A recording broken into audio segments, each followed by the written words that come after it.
حضرت سلمان فارسی رضی اللہ عنہ کے اسلام قبول کرنے سے پہلے کا واقعہ کچھ اس طریقے سے ہے کہ حضرت سلمان فارسی رضی اللہ عنہ فارس کے شہر اصفہان میں رہا کرتے تھے، اور آپ کے والد جو ہے آتش پرست تھے، یعنی آگ کی پوجا کرنے والے تھے۔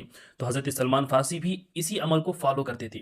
ایک دن ان کو خیال آیا کہ زمین و آسمان کا مالک کون ہے، یہ دنیا، چاند، سورج، ستارے کس نے بنائے ہیں؟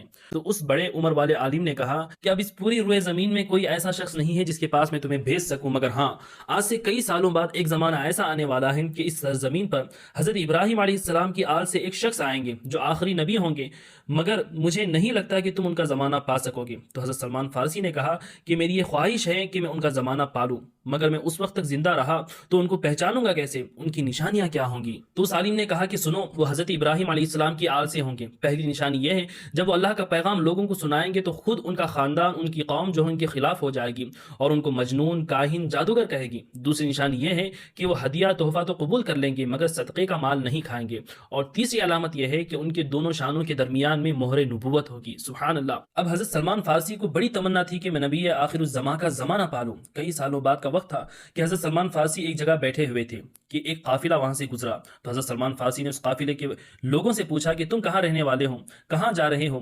تو اس قافلے کے لوگوں نے کہا کہ ہم یثرب کے رہنے والے ہیں، یعنی مدینہ شریف کے رہنے والے ہیں۔ ناظرین، مدینہ شریف کا پرانا نام یثرب ہے۔ یثرب کے معنی ہوتے ہیں ایسی جگہ جہاں پر بیماریاں ہوں، بیماریوں کی جگہ کو یثرب کہا جاتا تھا۔ مدینہ پہلے ایسا ہی تھا کہ جہاں پر جا کر کے لوگ بیمار ہو جاتے تھے، لیکن جب میرے آقا صلی اللہ علیہ وسلم کے مبارک قدم مدینہ شریف میں پڑے تو وہ بیماریوں کا شہر شفا کے شہر میں تبدیل ہو گیا۔ سبحان اللہ۔ تو ان لوگوں نے کہا کہ ہم مدینے کے رہنے والے ہیں، ہم تاجر لوگ ہیں، مگر ہمارے یہاں ایک شخص آئے ہوئے ہیں اور وہ حضرت ابراہیم کی آل سے ہیں، ان کے قبیلے والوں نے ان پر قاتلانہ حملہ کیا تو اللہ کے حکم سے وہ مکہ سے ہجرت کر کے مدینہ آ گئے ہیں اور سارے مدینے والے ان کا لایا ہوا دین قبول کر چکے ہیں۔ یہ بات سن کر کے حضرت سلمان فارسی کی دلچسپی بڑھ گئی۔ انہوں نے سوال کیا کہ مگر اس شخص کی قوم انہیں کیا کہتی ہے؟ تو قافلے والے کہنے لگے کہ ان کی قوم ان کو مجنون، ساحر اور جادوگر وغیرہ کہتی ہے، معاذ اللہ۔ تو حضرت سلمان فارسی بہت خوش ہوئے کہ پہلی نشانی تو پوری ہو گئی، اب ان کی بے قراری بڑھ گئی۔ قافلے والوں سے کہا کہ مجھے اپنے سردار کے پاس لے چلو۔ سردار کے پاس جا کر کے حضرت سلمان فارسی رضی اللہ عنہ نے کہا کہ اے سردار، مجھے اپنے ساتھ جو ہے مدینہ لے چلو۔ سردار نے کہا کہ کیا تمہارے پاس سفر کے لیے پیسہ ہے؟ تو حضرت سلمان فارسی نے کہا کہ میرے پاس پیسہ نہیں ہے تو کیا ہوا، میری جان تو ہے، تم مجھے غلام بنا لو، میں تمہارا غلام بن جاؤں گا، تمہارا کام کروں گا، بس تم مجھے اپنے ساتھ مدینہ لے چلو۔ اللہ اکبر! کیا شوق دیدار تھا محبوب کے لیے۔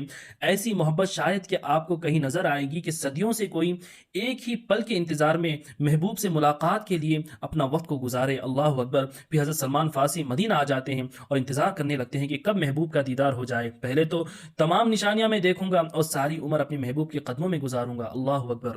اب کیونکہ حضرت سلمان فارسی ایک غلام بن گئے تھے تو ان کا مالک ان سے بہت زیادہ کام لیا کرتا تھا، ان سے کسی اونٹ کی طرح کام کرواتا۔ وہ روزانہ اپنی پیٹھ پر پانی اٹھا کر لاتے اور اس کے مالک کی کھیتوں، باغات میں پانی ڈالتے۔ آپ سے اتنا زیادہ کام کرواتا تھا کہ آپ کا سینہ پیٹھ کی طرف آ گیا اور آپ کے کاندھے جھک گئے تھے۔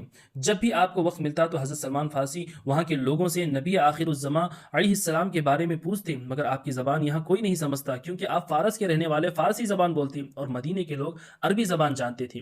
ایک دن کسی بوڑھی عورت سے آپ کی ملاقات ہوئی، اس کو فارسی بھی آتی تھی، تو حضرت سلمان فارسی نے اس عورت سے پوچھ لیا کہ یہاں نبی آخر الزماں کے بارے میں تم مجھے کچھ بتاؤ کہ وہ کہاں رہنے والے ہیں، کہاں آتے ہیں، کہاں جاتے ہیں، میں ان سے ملاقات کرنا چاہتا ہوں۔ تو اس بوڑھی عورت نے کہا کہ تم فکر نہ کرو، اسی راستے سے روزانہ جو ہے محمد صلی اللہ علیہ وسلم فجر کی نماز ادا کرنے کے لیے جاتے ہیں، تم یہیں پہ انتظار کرو تو ان سے ملاقات ہو جائے گی۔ تو حضرت سلمان فارسی اسی راستے پہ بیٹھ جاتے ہیں اور سرکار کی راہ دیکھنے لگتے ہیں۔ اللہ اکبر! اب اگلے دن اسی راستے سے نبی صلی اللہ علیہ وسلم اپنے چند صحابہ کے ساتھ وہاں سے گزرتے ہیں، تو حضرت سلمان فارسی چند کھجوریں لے کر کے آقا کی بارگاہ میں حاضر ہوتے ہیں اور کھجوریں پیش کرتے ہیں۔ سرکار نے پوچھا کہ یہ کھجوریں صدقے کی ہیں یا ہدیہ ہیں؟ تو انہوں نے کہا کہ یہ صدقہ ہے۔ تو سرکار نے وہ صدقے کا مال نہیں کھایا بلکہ اپنے صحابیوں میں بانٹ دیا۔ پھر اگلے دن حضرت سلمان فارسی آقا کی بارگاہ میں حاضر ہو کر کھجوریں پیش کرتے ہیں۔ پھر سرکار نے پوچھا کہ یہ صدقہ ہے یا ہدیہ ہے؟ تو حضرت سلمان فارسی نے عرض کی کہ حضور یہ آپ کے لیے ہدیہ لایا ہوں، تحفہ لایا ہوں۔ تو سرکار نے اسے قبول کیا، خود بھی کھایا اور اپنے صحابیوں کو بھی کھلایا۔ اب دوسری نشانی بھی پوری ہو گئی کہ یہ نبی آخر الزماں ہدیہ تو قبول کرتے ہیں لیکن صدقہ نہیں کھاتے۔ اللہ اکبر! اب تیسری نشانی دیکھنے کے لیے